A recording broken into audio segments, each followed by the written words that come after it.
There are wounds that never bleed, wounds no one can see, hidden beneath polite smiles, quick laughs, and the practiced silence of someone who has learned that speaking only makes things worse.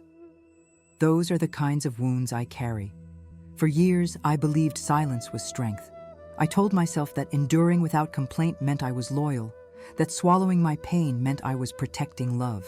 I thought that if I kept quiet, if I didn't push back, the storm would pass, and you, Michael, would return to the man I once believed you were. But silence doesn't heal. Silence corrodes. It eats away at the soul until there is nothing left but hollow echoes. And that is what I became, an echo of myself. Tonight, that ends.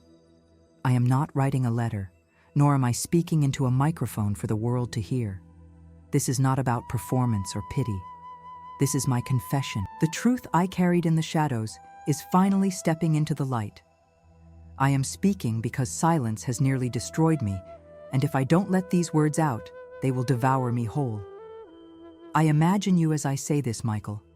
I picture you sitting somewhere, shoulders leaning back, your trademark smirk fixed in place. The smirk you wore every time you thought you had me under your control. You would probably laugh if you knew I was here, speaking these words. You'd call me dramatic, accuse me of being unstable. You always confused emotion with weakness. But the truth is this: silence is not weakness. Silence is waiting. It is gathering strength, sharpening edges, collecting every drop of pain until the day it can no longer be contained.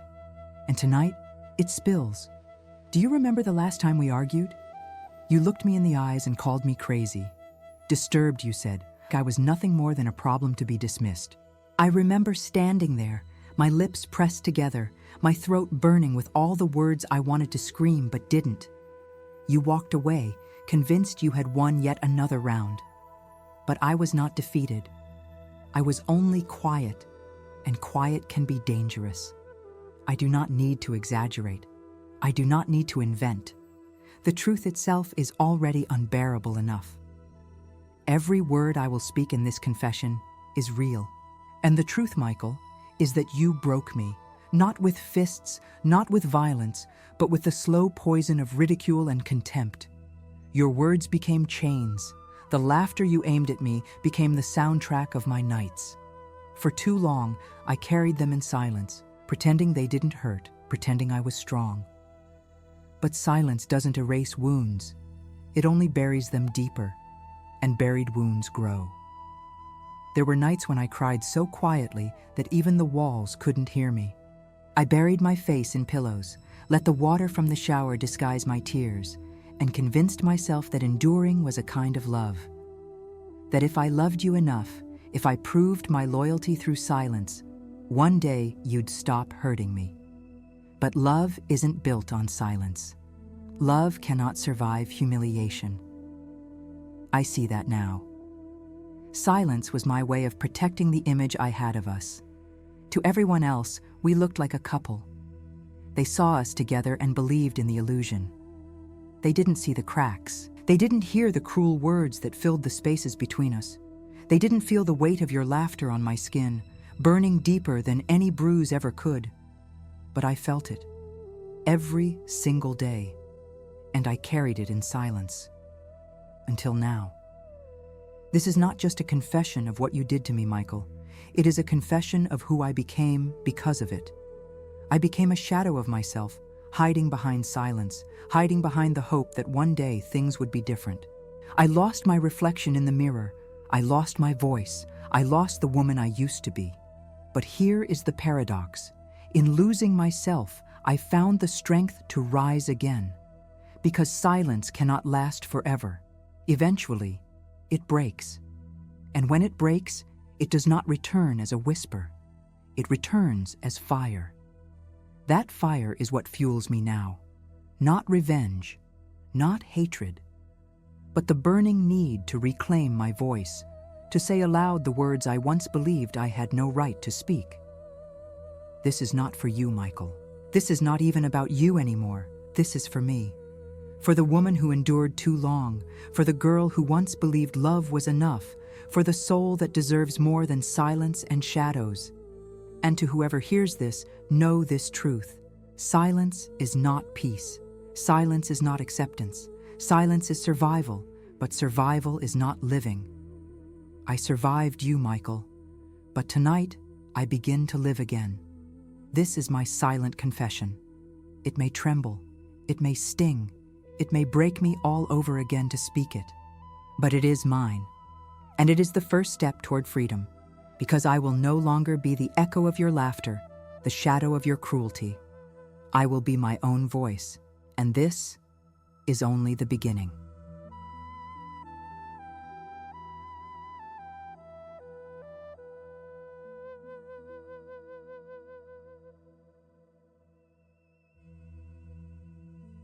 Before the anger, before the humiliation, before the nights of silent tears, there was love. A love so pure, so overwhelming, that for a time it blinded me to everything else. I can still remember the first time I saw you, Michael. You walked into the room with that easy confidence of yours, the kind that made everyone turn their heads. You weren't the most handsome man there, not by any conventional standard, but there was something in your eyes, a spark, a promise that disarmed me completely. I melted the moment you smiled. It wasn't just a smile, it was a net pulling me in, a promise whispered without words. I felt chosen. Out of all the people in the world, you had looked at me that way. We danced that night, do you remember? The music was nothing special, just another song at just another party. But in my memory, it glows like an anthem. We spun, we laughed, we let the rhythm carry us. When your hand slipped into mine, it felt as though the universe itself had conspired to bring us together. For those hours, I was weightless, as if the earth itself had given me permission to fly. And then, later, when the night ended, you didn't just say goodbye. No. You leaned close, your breath warm against my ear, and you asked me to stay. It was the first night we spent together, the first time I allowed myself to believe that perhaps fairy tales weren't just for children. That night wasn't about bodies or passion. It was about souls finding one another in the dark. I believed you loved me. I needed to believe it. That was the beginning of my undoing. You made me feel wanted, Michael. Not just wanted, but necessary. A few weeks later, when you asked me to move in with you, I didn't hesitate. My heart leapt. How many women dream of hearing those words, of being offered a place not just in a man's house, but in his life? I didn't stop to think. I didn't question. I said yes, because at that time, love was enough. My mother warned me. She looked you straight in the eye and told me, "This man will break you." I laughed then, thinking she was being dramatic, old-fashioned, suspicious. I told her she didn't understand how different you were. I told her that love changes people, that she just couldn't see the good I saw in you. How naive I was. But I was so deeply intoxicated with the idea of us, so dazzled by the fantasy, that I ignored every red flag waving in front of me. I remember unpacking my things in your apartment, humming to myself, arranging clothes in the drawers as though I had finally arrived at the home I had been waiting for all my life. I didn't see it then, but in that moment, I was handing you not just my belongings, but my power, my trust, my dignity. And for a while, I convinced myself it was perfect. You would kiss me on the forehead when you left for work, and I would spend the day daydreaming about our future. I imagined a wedding, children, holidays with family. I told myself I didn't care that we hadn't married yet, that we hadn't stood in front of an altar. I told myself love alone was enough to sanctify our union. But love, I learned too late, is not enough when it is not reciprocated. Still, those early days shine in my memory, even now. Sometimes I wish I could trap myself inside them, freeze time before everything soured. before your laughter turned cruel, before your eyes looked through me instead of at me. Back when you held me at night and I believed, with every fiber of my being, that I was safe in your arms. If I close my eyes, I can still feel it, the way your hand would rest on the small of my back, the way you whispered promises you never intended to keep. I can still taste the sweetness of believing I had finally found someone who would never let me go. And maybe that's why it hurts so much now, because I didn't fall in love with a stranger. I fell in love with you, Michael, the version of you that could be tender, attentive, loving. The man who told me I was beautiful even without makeup. The man who looked at me as though I was the only woman in the world. That man existed, or at least, I thought he did. I wonder if it was all a facade, if you only wore that mask long enough to pull me in. Or maybe it was real, but fleeting, and you grew tired of pretending. Either way, the memory of that love kept me chained long after the cruelty began. I held on to those moments like lifelines, convincing myself they would return if only I loved you enough, forgave you enough, endured enough. But those moments never returned. The man I first met never came back. And yet, in the beginning, when love was enough, I would have given you everything. My life, my soul, my future. You were my dream, Michael, and I was blind enough to believe I was yours.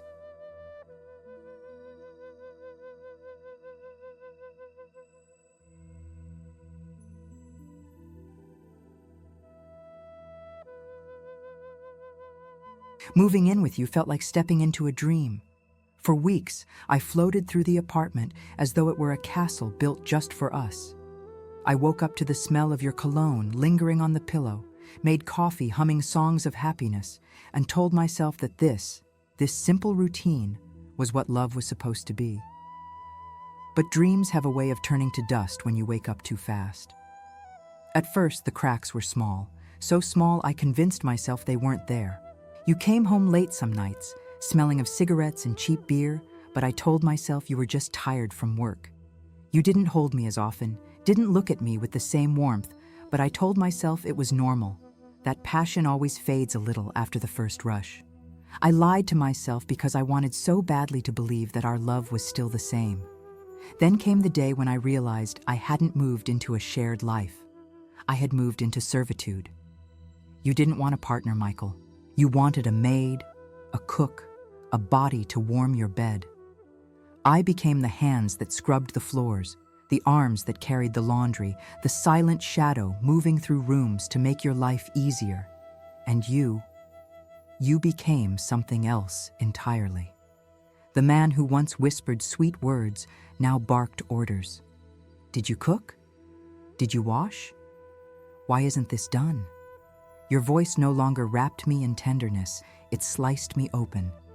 Slowly, piece by piece, I began to lose myself. Do you remember the first time I saw you at the bar with those women? I stood in the doorway for what felt like an eternity, watching you laugh with them, your hand brushing against an arm that wasn't mine.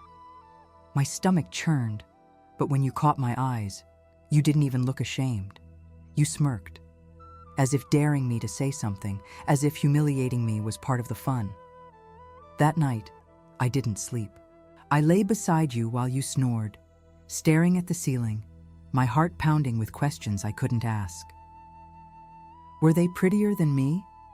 Was I not enough? Why did you bring me into your home if all you wanted was what you already paid for in secret? But instead of confronting you, I buried it. Because back then, I still believed love could save us. And then, there were the insults, the little daggers you threw so casually. At first I laughed, because you laughed, and I told myself it was just jokes. Gorda, you called me. Clown face, when I wore makeup. Steel wool hair, when I tried to tame my curls. The first time you said it, the people around us laughed with you, and I forced myself to laugh too, though every muscle in my body trembled. Inside, I was breaking. It wasn't just the words, it was the way you said them. As though I wasn't a person anymore, but a toy you could bend, mock, discard, as though my love, my loyalty, my body, all of it was worthless compared to the thrill of cutting me down. And still, I stayed. Why? Because the girl who had fallen in love with you refused to let go of the memory of who you used to be. I clung to the hope that maybe one day you would come back, the man from that dance, that first night, the one who made me feel chosen. That hope became my prison. But the truth was already too loud to ignore. Every time I stood in front of the mirror, I saw less of myself and more of your words etched into my skin. I wasn't Rosanna anymore. I was fat. I was ugly. I was not enough. I stopped dressing up, stopped wearing makeup, stopped looking at myself in the mirror altogether. Because all I could hear was your laughter echoing in my ears. The dream I once believed in had turned into a cage, and I was the one who had locked the door from the inside.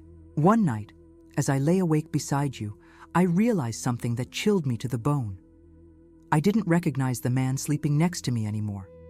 He wasn't my lover, my partner, my safe place. He was my tormentor. And worse, I didn't recognize myself either. I had traded all my dreams, marriage, family, love, for a reality of loneliness inside the very home that was supposed to be ours. The walls, once filled with my humming, now echoed with silence. The kitchen, once smelling of coffee and warmth, now reeked of bitterness. Love had died quietly, suffocated under the weight of your cruelty. And as I stared at you, sleeping peacefully beside me, I realized the truth I had been too afraid to admit. I was no longer living in love's house. I was trapped in its grave.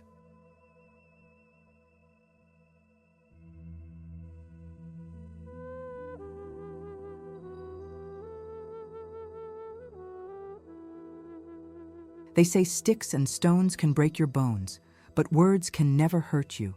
Whoever said that never lived with someone like you, Michael. Your words were sharper than any blade. They didn't leave bruises on my skin, but they carved scars into my soul. And unlike broken bones, those wounds never healed. It started small, almost playful, as if you were teasing. A remark about my weight, a comment about my hair, at first, because what else could I do? When people are watching, when everyone is expecting you to smile, you smile. You pretend it doesn't cut deep. You pretend it's just a joke. But the thing about jokes is that they repeat over and over until they stop being funny and start becoming truth. Do you remember that day, the day of my nephew's baptism? I had dressed carefully, chosen my nicest dress, done my makeup with trembling hands, hoping for once you would look at me with pride. I wanted to walk into the church beside you and feel like we belonged there as a couple, respected, admired. When I stepped out of the bedroom, I felt a flicker of hope. Maybe today would be different. Maybe today you would say, "You look beautiful." But instead, you laughed. You pointed at my face and said loud enough for the whole hallway to hear, "What is this clown makeup? You look like a cheap hooker with all that paint on your face." The words slammed into me like stones. My sister froze. I wanted the floor to swallow me whole. I ran back into the bathroom, grabbed the soap, and scrubbed at my face until my skin burned. Not because I wanted to, but because I couldn't stand the humiliation of walking into that church with your words clinging to me like dirt. And you laughed the entire time. That laugh, God, how it echoes in my head. After that, it only got worse. You began mocking me for everything, the way I talked, the way I walked, the way my clothes fit. Fat cow. Steel wool hair. Too stupid to understand. Your insults were like a soundtrack to my life. And the cruelest part? You said them with a grin, as if humiliating me was a kind of entertainment. At first I thought maybe this was just your way of showing affection, twisted and strange. I told myself, if he really hated me, he wouldn't still be here. I used to cling to that thought like a lifeline. If you stayed, it meant I mattered. But I was wrong. You didn't stay because you loved me. You stayed because you enjoyed breaking me. There is a special kind of cruelty in ridiculing someone you know adores you. I loved you with everything I had, Michael. I defended you when people doubted you. I gave you my loyalty, my body, my dreams. And in return, you gave me ridicule. You found joy in my humiliation. Do you know how many times I cried in secret? In the shower, where the sound of water could mask my sobs. Into my pillow at night, with my face buried so you wouldn't hear. Every insult was a stone in my chest, and every tear was proof of how much I still loved you despite it all. It was the contradiction that broke me the most. How could someone I loved so deeply, someone I had given everything to, find such pleasure in my pain? But you did. Your words weren't slips of the tongue. They were deliberate. You wanted to see me squirm, to see my eyes fill with tears, to watch me shrink under your gaze. You wanted to prove to yourself that you had power over me. And you did. Every cruel word was a chain tightening around my spirit. The worst part? I believed you. I stopped seeing myself through my own eyes and started seeing myself through yours. When I looked in the mirror, I didn't see Rosanna anymore. I saw the clown you mocked, the cheap woman, the fat cow. Your laughter became the voice in my head, louder than my own. And slowly, piece by piece, I disappeared. Do you remember the night you called me trash in front of your friends? We were sitting in the living room, the TV flickering, and I made some small comment, something about the show we were watching. You looked at me with that smirk and said, "What do you know? You're worthless. Trash." They laughed. You laughed. And I smiled too. I smiled because I didn't know what else to do. But inside, something cracked. That night, after everyone left, I locked myself in the bathroom and stared at my reflection. I touched my face, my hair, my body, as if trying to recognize myself. But all I saw was the shadow you had created. It was in that moment that I realized your words had done what fists never could. They had destroyed me from the inside out. And yet, I stayed, because I thought maybe, just maybe, you would change. Because I believed that the man who once held me close was still in there somewhere, buried beneath the cruelty. Because I thought love could heal even this. But I was wrong. Love cannot survive where respect is dead. And you killed my respect, one cruel word at a time. That is when the seed of something darker began to grow inside me. Resentment, anger. A hunger not just to escape, but to make you feel what I felt. The cruel words that broke me, Michael, also built the woman who would one day break you.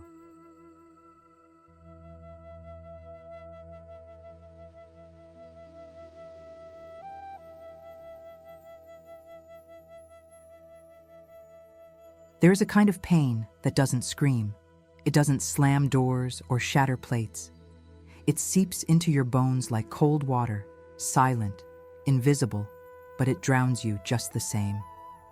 That was the pain I carried living with you, Michael. Outwardly, I was still your partner, the woman at your side, the one who laughed at your jokes in public and played the role of the loyal companion. But inside, I was a hollowed-out shell, breaking in places no one could see. I learned to cry in secret. The shower became my sanctuary. I would stand under the stream of hot water, pressing my forehead against the tile, and let the tears run down my face where they could mingle with the drops and disappear. No one could tell the difference between water and grief. No one except me. And at night, when you were asleep beside me, I would bury my face in the pillow and let the sobs escape in silence. I didn't dare make a sound. I didn't want you to wake up, didn't want to give you another reason to laugh at me or call me weak. So I became a master at silent crying, my tears flowing like rivers, but my lips pressed shut, my throat burning from the effort of swallowing every sound. No one knew. Not my family, not my friends. I told no one. Because how could I explain that the man I loved, the man I had chosen above all else, was the same man who was slowly crushing me? How could I admit that I had traded my dignity for the illusion of love. So, I smiled in public. I held your hand at dinners. I pretended everything was fine. People thought we were happy, and I let them think it. Because the alternative was admitting that I had made the biggest mistake of my life, and I wasn't ready for that. But the truth was eating me alive. Each time you ridiculed me, a piece of me died. Each time you compared me to other women, slim, beautiful, untouchable, I felt myself shrink a little more. I started to avoid mirrors altogether. I didn't want to see the woman I had become. Tired eyes, trembling smile, a body carrying the weight of humiliation. Do you know what it's like, Michael, to be invisible in your own life? To stand in a room full of people beside the man you love and feel like you don't exist? That was my reality. The world thought we were a couple, but in truth, I was alone. The worst part was that my heart still clung to you. Even as you hurt me, even as I wept in silence, some foolish part of me still loved you. That's the cruel trick of love. It doesn't vanish the moment you're wounded. It lingers, stubborn and unyielding, even when it's killing you. So I endured. I told myself, he'll change. I told myself, this is just a phase. I told myself, if I love him enough, he will remember who he used to be. Those lies were my comfort, my lullaby, the only thing that kept me from collapsing entirely. But every lie has an expiration date. The more I cried in silence, the more the silence itself became unbearable. I realized I wasn't just hiding my tears from you. I was hiding them from myself, pretending I was strong when in truth I was already broken, pretending that silence was strength when in truth it was cowardice. One night, I remember standing in front of the bathroom mirror, my eyes swollen from crying, my lips trembling. I looked at myself and thought, is this it? Is this what love has become? A woman who cries every day but never speaks? And for the first time, I felt something shift inside me. It wasn't strength, not yet. But it was the beginning of anger. Anger at you, yes, but also at myself. For letting it go this far, for swallowing every insult, for scrubbing away every trace of my dignity in exchange for a love that no longer existed. The tears didn't stop. Not then. They kept flowing for weeks, months. But little by little, they began to change. They were no longer only tears of despair. They were also the fuel of something new. Resentment? A simmering fire I hadn't allowed myself to feel before. Because silence, I realized, is not eternal. It builds, it grows, until one day it explodes. And you, Michael, you were the one who lit the fuse. Those silent tears, the ones I hid from the world, they became my secret reservoir of strength. Each one was a reminder of the pain you caused me. Each one was a promise to myself that I would not let you win forever. You thought I was weak because I cried quietly. You thought my silence meant surrender. But you were wrong. My silent tears were not the end of me. They were the beginning of the storm.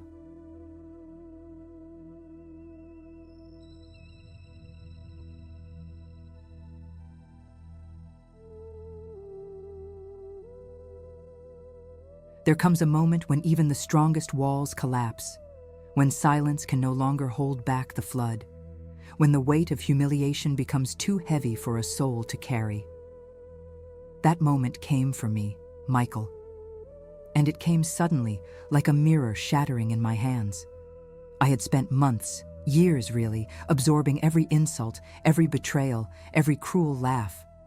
I swallowed it all, let it seep into me like poison, until I barely recognized myself anymore. But one morning, something shifted. I woke up, dragged myself to the bathroom, and stared into the mirror.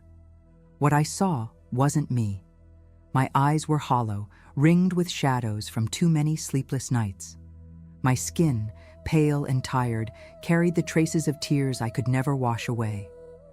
I leaned closer and whispered to my reflection, "Who are you?" And the answer, though silent, was devastating. I was no one. I had allowed you to erase me piece by piece, until all that was left was a shadow of the woman I once was. That realization cut deeper than all of your words. I pressed my palms against the sink and felt a spark flicker inside me. Tiny, but real. It was anger, yes, but also something more. A sliver of self-respect, buried so deep I had almost forgotten it existed. And in that moment, I knew. I couldn't let you keep doing this to me. Not anymore. I could have left. Maybe I should have left. Packed my bags, walked out the door, and never looked back. That would have been the cleanest choice, the sane choice. But sanity was not what fueled me that morning. It was rage. Because leaving would have meant you won. You would have laughed at me again, told your friends how you broke me until I finally crawled away. You would have carried your pride intact, untouched, while I carried the scars. And I couldn't bear that. Not after everything you had done. I wanted you to feel what I felt. I wanted you to taste humiliation the way I had tasted it, day after day, year after year. I wanted you to lie awake at night with your stomach twisted in knots, your face burning with shame, your heart drowning in humiliation. I wanted you to cry in silence the way I had cried. That desire consumed me, and so I began to plan. It started as a whisper in my mind. What if I turned the tables? But the more I thought about it, the louder the whisper became, until it was no longer a suggestion, but a command. I stayed awake at night, staring at the ceiling, imagining every detail. Every scenario of how I could finally make you taste your own poison. For weeks, I lived in two worlds. On the surface, I was still the same quiet partner, cleaning the house, cooking the meals, keeping up appearances. But inside, I was building something dark, a plan, a weapon. Do you remember that day you laughed at me in front of your friends, called me worthless while they joined in? That night, as I lay in bed, your words echoing in my head, I made a promise to myself. I whispered it into the darkness. One day, Michael. One day, you will regret every single word you ever threw at me. That was the moment of no return. I don't think you ever noticed the shift. You were too busy mocking me, too busy feeding your ego to see the storm brewing in my silence, but I felt it. With every insult you hurled, my anger sharpened. With every laugh at my expense, my resolve solidified. You thought I was weak because I endured. But what you didn't see was that endurance can turn into fuel. And the more you hurt me, the more determined I became to make you fall.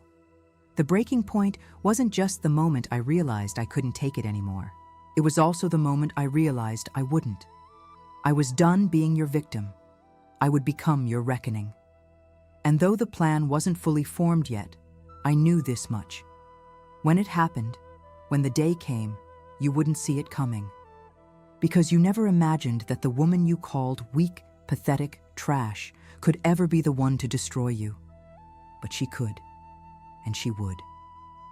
The breaking point, Michael, wasn't just the death of my silence. It was the birth of my vengeance.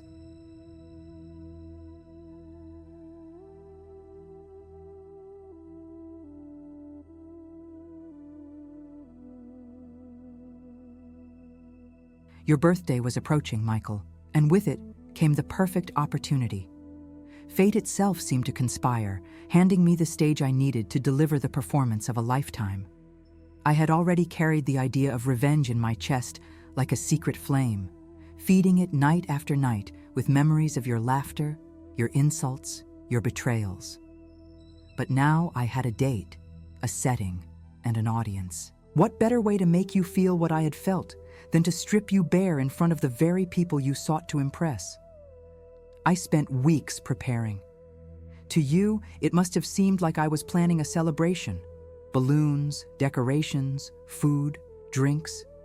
You probably thought, look at her, still devoted, still trying to please me after everything. But every detail I arranged was part of my trap. Every invitation I handed out carried not just the promise of cake and music, but of spectacle, though none of them knew it yet. I invited everyone. Neighbors, family, friends, even your so-called best friend, Mark, especially him. The man you trusted like a brother. The man whose presence always filled you with pride. He was part of my plan, though he didn't realize it. On the night of the party, the house was buzzing with excitement. People whispered, glasses clinked, laughter filled the air. And when you walked in, Michael, your face lit up like a child's. For a moment, I almost faltered. For a moment, I saw in your eyes a flicker of the man I once loved, the man who had held me close at a dance, who had whispered promises into my ear. You were happy. And for a heartbeat, I wanted to throw it all away. I wanted to keep the peace, to let you have your night, to bury my revenge. But then I remembered the countless nights I had buried my tears. I remembered the sting of your words, the sound of your laughter at my expense. And I hardened my heart. The trap was already set. There was no turning back. You greeted everyone, shook hands, hugged relatives, basked in the attention. You were in your element, center stage, admired, untouchable. And I smiled, serving drinks, playing the role of the dutiful partner one last time. Inside, though, my pulse raced with anticipation. When the time was right, I clapped my hands together and announced, "I have a surprise for Michael." The room cheered. You grinned, probably imagining a slideshow of family photos or a sentimental video montage. You had no idea what was about to unfold.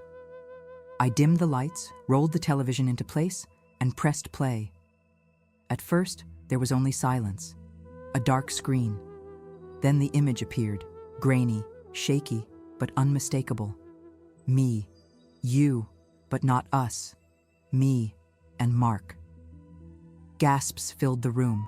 Laughter died instantly. Chairs creaked as people shifted, trying to make sense of what they were seeing. And you, Michael. Oh, how I wish I could bottle the look on your face in that moment. Your smile froze. Your eyes widened. The color drained from your skin. You leaned forward, as if willing the screen to change, to show something else. But it didn't. There I was, captured by my own phone, tangled with your best friend in the bed we once shared. My hair spilling over the pillows, his hands on my skin, our voices filling the room. And then the cruelest twist of all, his voice, clear and unmistakable, calling you a fool, a cuckold. The room erupted, not with cheers, not with sympathy, but with murmurs, whispers, stifled laughter. Neighbors stared, mouths open. Relatives shifted uncomfortably, some covering their faces, others unable to look away. And you, Michael, sat frozen. I stood beside the television, watching not the video, but your reaction. Every second that passed was a dagger plunging deeper into your pride. Every glance from a neighbor, every gasp from a family member, was another layer of humiliation sinking into your flesh. For once, I was the one in control. For once, you were the one squirming, the one drowning in shame. You jumped up, your face contorted with rage, shouting, "What the hell is this?" Your voice cracked, desperate, panicked. You lunged at me, your hands shaking, but others held you back. The room was chaos, shouts, gasps, the heavy silence of betrayal settling over everyone like a storm. I didn't flinch, I didn't cower. For the first time in years, I stood tall. "This," I said, my voice cold, steady, "is what it feels like to be humiliated." Your eyes burned into mine, full of fury. But behind the fury was something I had never seen in you before. Fear. You were exposed, stripped bare. The mask of arrogance you had worn so proudly was gone, ripped away in front of everyone who mattered to you. And in that moment, Michael, I felt powerful. The birthday surprise was complete. Not cake, not gifts, not laughter, but justice. Twisted, brutal justice. You had spent years teaching me how small I was. That night, I taught you how it felt.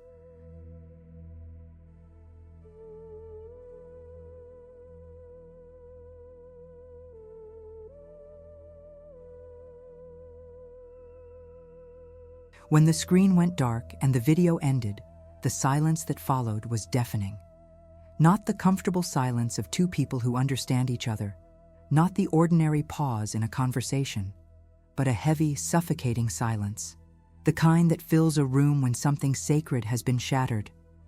You stood there, Michael, trembling with rage, your fists clenched, your eyes wild.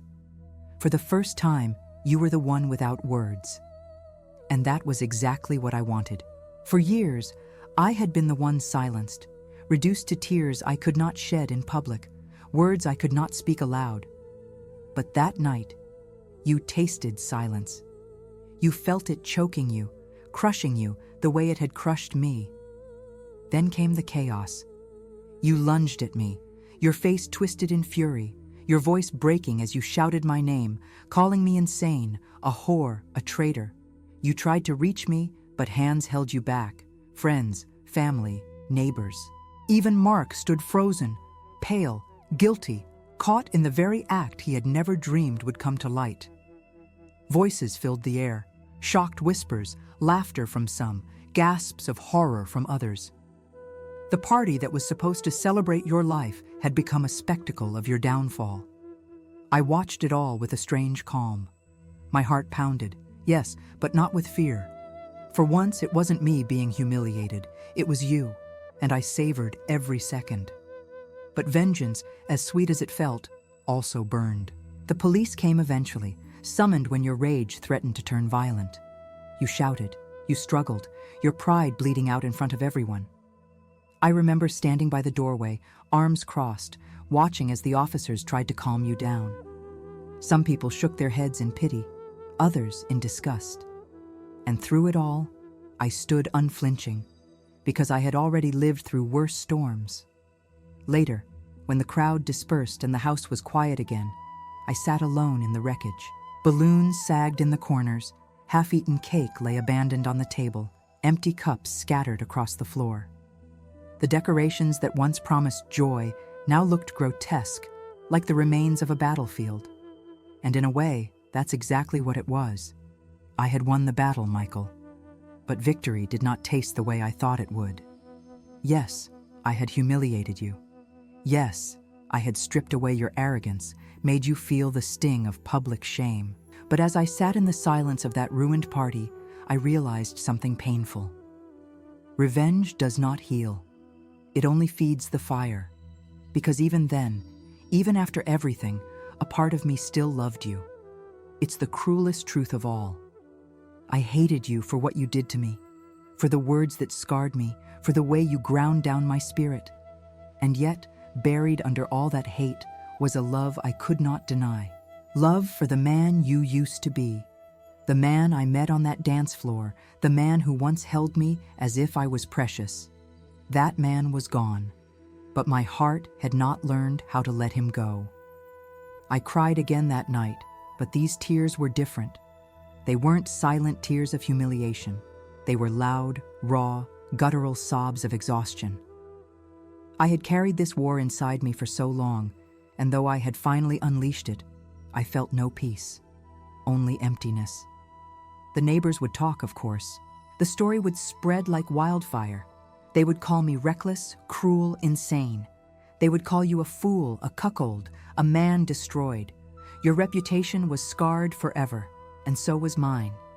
But maybe that was the point. You see, Michael, scars are not just marks of pain. They are reminders. And I wanted you to carry a reminder of me. Not the quiet, broken woman you mocked, but the woman who finally stood up, who finally made you feel what you had made her feel. That night, as dawn crept through the windows, I whispered a promise to myself. I would move on. I would free myself from you, even if it meant tearing out the love that still clung to my chest like a parasite. It would not be easy. Forgetting never is. Love, once planted, does not vanish overnight. It lingers, stubborn, like a ghost haunting the heart. But I swore to myself that one day I would bury it. One day I would remember you not with longing, not with rage, but with nothing at all. For now, though, the fire still burns. The fire of vengeance, the fire of loss, the fire of a woman who has finally spoken after too much silence. And maybe that is enough. So, Michael, if you are listening, if you ever hear these words carried through the airwaves, just as I once sent my letter to the radio, remember this. I did not destroy you out of madness. I destroyed you out of love turned bitter, love twisted by cruelty, love poisoned until it could only survive as rage. You made me into this, and you will carry that truth forever. But as for me, someday I will walk away from the fire. Someday I will be free.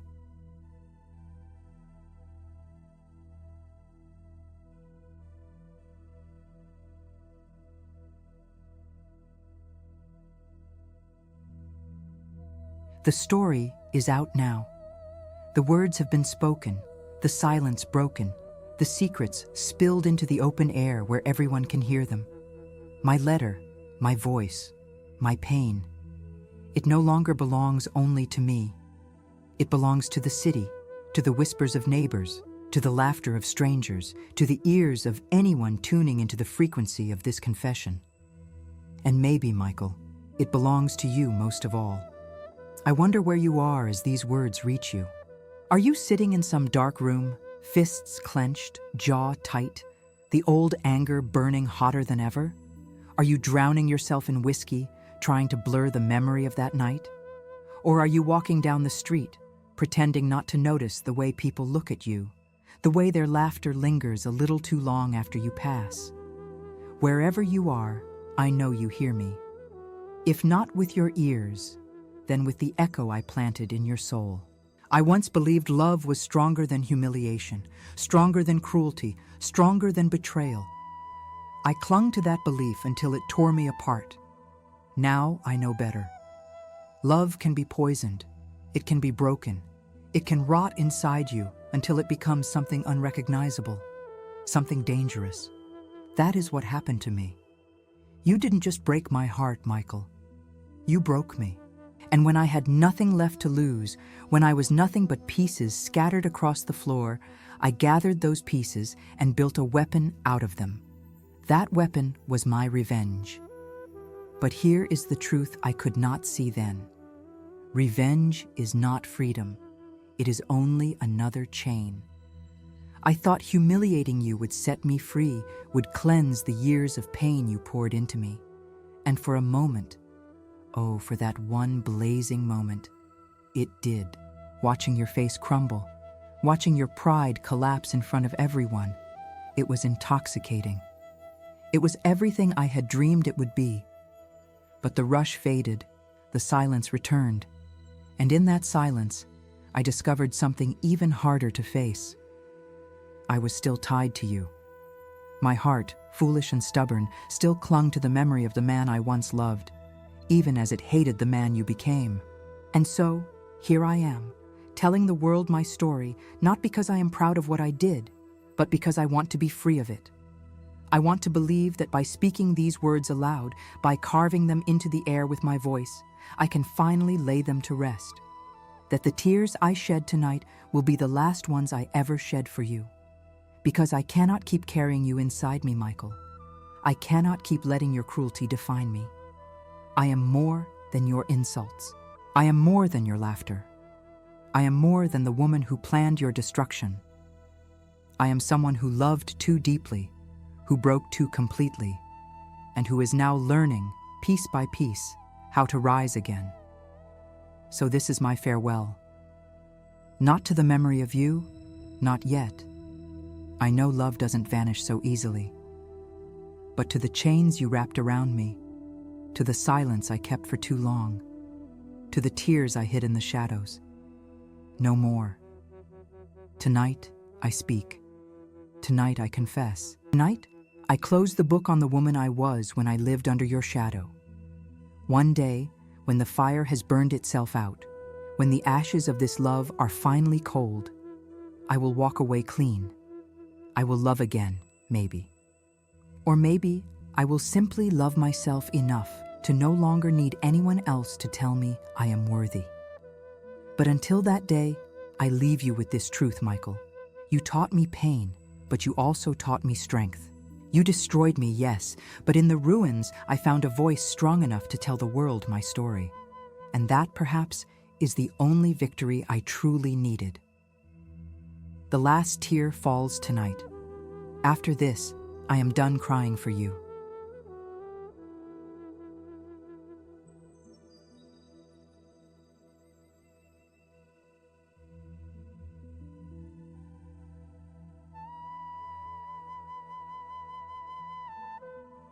If this story moved you, don't leave in silence. Share your thoughts in the comments, hit the like button, and subscribe for more powerful confessions like this one. And if you'd like to support our channel, you can use the Taisho I Super Thanks option. Your voice keeps this journey alive.